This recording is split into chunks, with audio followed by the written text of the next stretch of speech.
In Bohr's atomic model of hydrogen atom, the electron is in an orbit around the nuclear proton at a distance of 5.29 exponent minus 11 meter with a speed of 2.18 exponent 6 meter per second. The electric potential that a proton exerts at this distance. तो सबसे पहले हम क्या करते हैं, इसका data बना लेते हैं।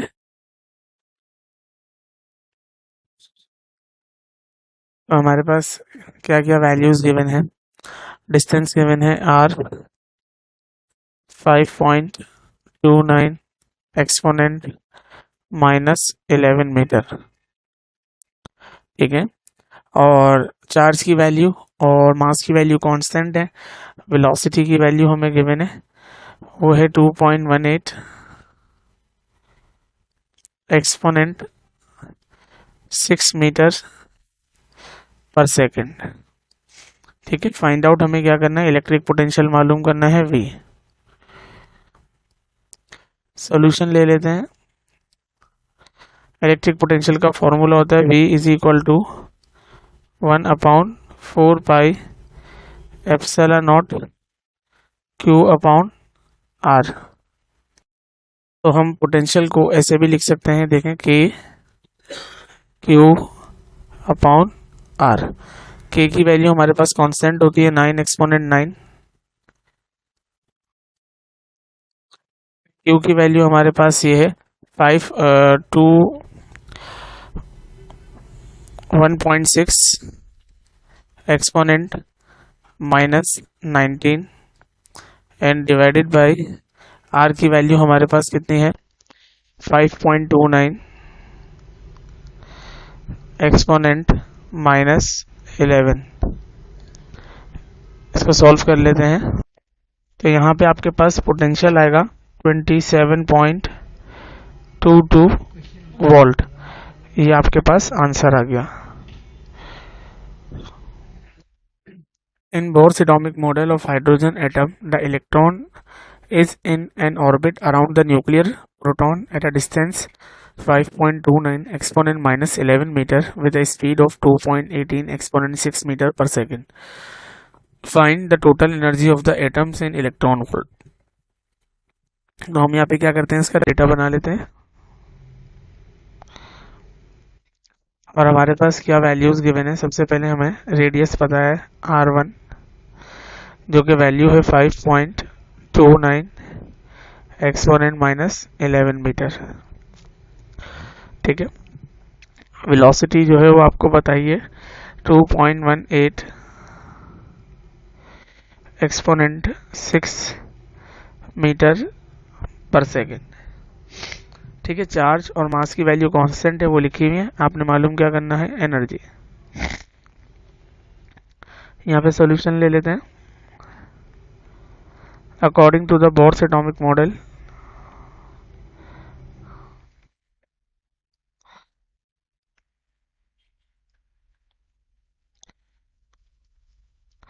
Bohr's atomic theory, energy En is equal to K E square over 2 R N. For this case,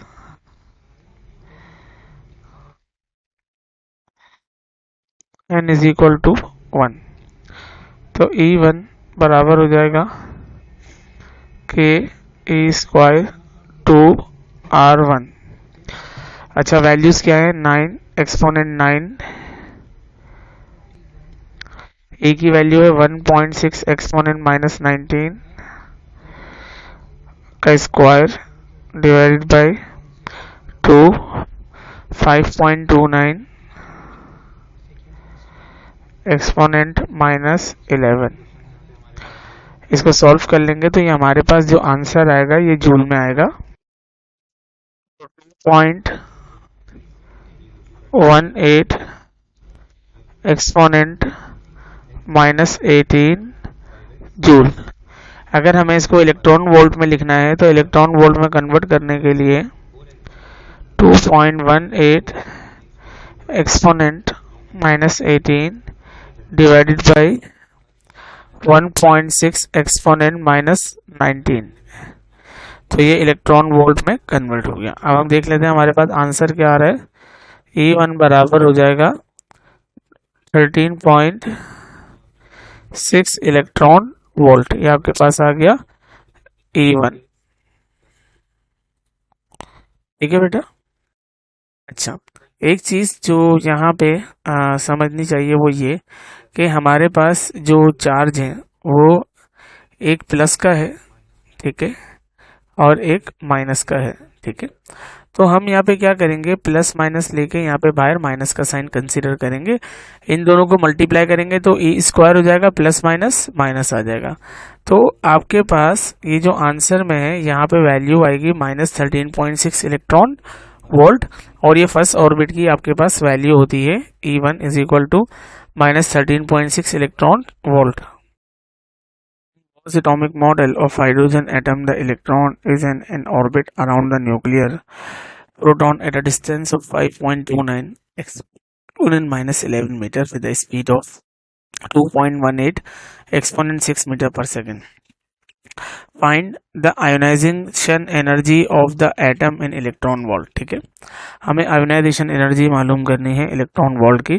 ठीक है, तो हमने पार्ट ए और पार्ट बी इसका कैलकुलेट किया हुआ है, और पार्ट बी के कैलकुलेटर में हम एनर्जी मालूम करते हैं E is equal to -13.6 electron volt. ठीक है, तो अगर ये ग्राउंड स्टेट की एनर्जी है और अगर हम चाहते हैं कि हम इसको आयोनाइज करें तो हमें इतनी अमाउंट ऑफ एनर्जी रिक्वायर्ड होगी 13.6 इलेक्ट्रॉन वोल्ट की। ठीक है, तो ये जो हमारे पास पार्ट सी है ये पार्ट बी से रिलेटेड है, इसकी कैलकुलेशन हम पार्ट बी में करते हैं, और यहाँ पे हम जस्ट स्टेटमेंट देते हैं कि भाई अगर आपके पास एक ग्राउंड लेवल पे एनर्जी -13.6 इलेक्ट्रॉन वोल्ट है तो इसको आयोनाइज करने के लिए मुझे 13.6 इलेक्ट्रॉन वोल्ट सप्लाई करनी पड़ेगी। ठीक है, energy as electron possess 13.6 electron volt energy in the ground state of hydrogen atom, so if we want to ionize such hydrogen atom we must supply 13.6 electron volt, hence the ionization energy of hydrogen atom in ground state is 13.6 electron volt।